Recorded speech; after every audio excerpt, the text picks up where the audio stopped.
agama, makanya adik ini harus dikonseling. Kita menghubungkan dengan Lembaga Perlindungan Anak Jawa Timur supaya anak-anak korban ini harus menjadi perhatian. Tidak hanya adik, masih ada lagi korban yang tidak. Kalau anda melihat di perumahan ini, Anda duga ada berapa yang sudah mulai? Kalau versi dari ini, kalau dugaan pastinya kan tidak ada yang tahu pasti. Tapi bahwa lebih dari 3, lebih dari 4 itu menjadi keyakinan yang menurut saya harus dibuktikan oleh pihak kepolisian. Baik. Kalau sekarang ditangani Polres harus segera. Momentumnya pas sebenarnya, iya, karena sudah ada pelaporan. Baik, kita akan bergabung dengan penelpon berikutnya. Ada Pak Rendra di Surabaya. Selamat sore Pak Rendra. Iya, selamat sore. Silakan Pak Rendra dengan tanggapannya singkat. Iya, menurut saya tanggapan saya lebih mengarah ke arah pencegahan. Menurut saya kita sebagai orang tua hendaknya lebih peka terhadap anak-anak dengan memberikan pendidikan agama sebaik mungkin, kemudian memberikan pengertian kepada anak-anak dengan cara tidak vulgar untuk memberikan pendidikan bagaimana hendaknya pengetahuan pendidikan seks itu sedini mungkin, tetapi lebih bijaksana gitu. Terus baik. Iya, terima kasih banyak Pak Rendra.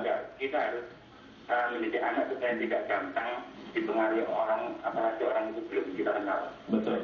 Terima kasih banyak Pak Rendra di Surabaya. Hampir mirip sebenarnya dengan tanggapan banyak orang di luar sana bahwa pendidikan terhadap anak selain pendidikan agama, moral, keimanan, tetapi juga ada pendidikan seks yang mungkin sesuai dengan umurnya.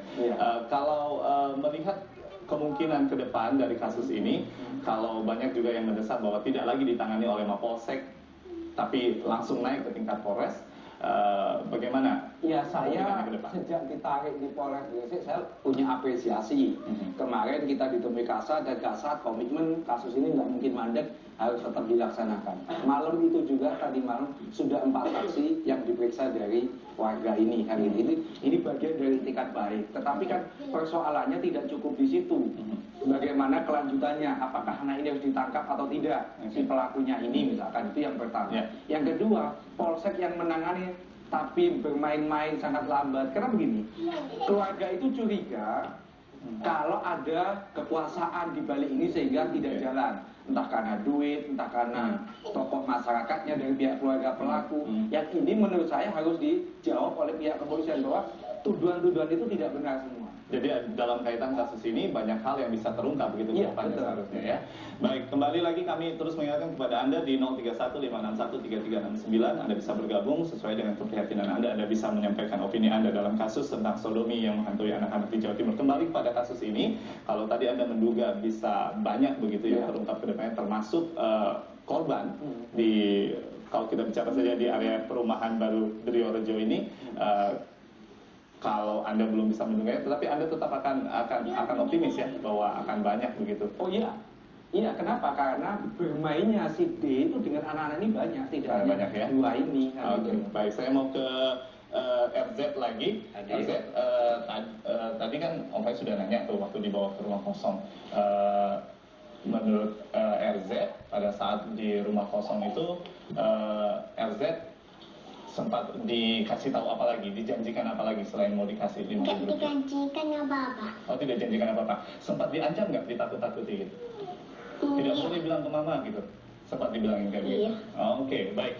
RZ, berkaitan dengan masa depan nih, mungkin kita mau bertanya tapi tidak sesuai dengan tema kita hari ini, tetapi bolehlah kita tanya pada anak-anak seumuran RZ. Ini cita-citanya kalau besar mau jadi apa RZ? Jadi pilot.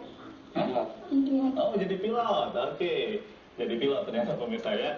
Baik, ini cita-cita yang mungkin hampir semua juga anak-anak bisa menyebutnya kapanpun mereka begitu ditanyai tentang masalah cita-cita. Artinya mereka masih punya banyak hal yang harus dilakukan. Begitu juga pelaku kalau kita lihat usianya masih 15 tahun. Makanya begini Mas, ini harus ada pemeriksaan yang agak berbeda. Sama-sama dilindungi oleh undang-undang. Baik itu undang-undang pelindungan anak maupun undang-undang pengadilan terhadap anak. Korban dapat perlindungan, pelaku pun dapat perlindungan. Ancamannya pun tidak sesuai dengan orang-orang dewasa. Tetapi anak itu bukan berarti mendapat privilege terus tidak bisa diusut, tetap diusut. Karena ini bahaya sekali. Bayangkan kalau dia pindah-pindah terus melakukan sodomi, tidak berarti berapa lagi korban. Nah, itu ini yang tugas berat dari Polres Gresik di dalam mengungkap itu kan pertama siapa saja korban yang sudah disodomi. Yang kedua, pembinaan. Anak ini harus dibina. Maksudnya kepada si pelaku. Kalau psikologinya tidak disembuhkan, ya dia nggak akan mau ke perempuan, sampai besar pun dia akan mensodomi anak-anak terus kan. Kan ini soal kejiwaan, kesehatan jiwa yang menurut saya tidak sehat dia. Baik, oke, sebagai mungkin sebuah harapan mungkin dari Anda sebagai orang yang akan membantu dari jalur hukum begitu, harusnya keluarga melakukan apa lagi, mempersiapkan data-data. Jadi gini, kalau saya lebih kuat sebagai lawyer itu mengusulkan kepada pihak keluarga, ini kan soal pidana harus dihukum pelakunya, tetapi harus ada tuntutan ganti rugi terhadap masa depan adik ini yang menurut saya telah dilukai oleh pihak pelaku itu. Dan banyak anak-anak yang lain juga ya? Iya, keluarganya harus bertanggung jawab. Entah itu kompensasi berapa itu, bagaimana nanti pengadilan memutuskannya. Oke, jadi semuanya juga harus melalui jalur pengadilan yang baik begitu dan yang adil tentunya. Tetapi yang paling penting adalah kita harus mendapati dulu ya di mana pelaku ini berada saat ini. Indikasi dari teman-teman warga berada di luar kota. Di luar itu karena disimpan. Baik, ya. Jadi harus ada koordinasi dan kerja kooperatif ya dari pihak keluarga pelaku dan juga keluarga-keluarga korban sehingga tidak terjadi hal-hal yang tidak diinginkan ke depan sana. RZ, terima kasih banyak ya sudah bergabung bersama kami di sini dan juga tentunya pada Mas M. Soleh SH, kuasa hukum korban. Terima kasih sudah hadir di sini dan menyampaikan beberapa opininya. Begitu juga dengan Anda yang sudah bergabung dengan kami menyimak perbincangan titik tengah dalam kasus sodomi yang menghantui anak-anak di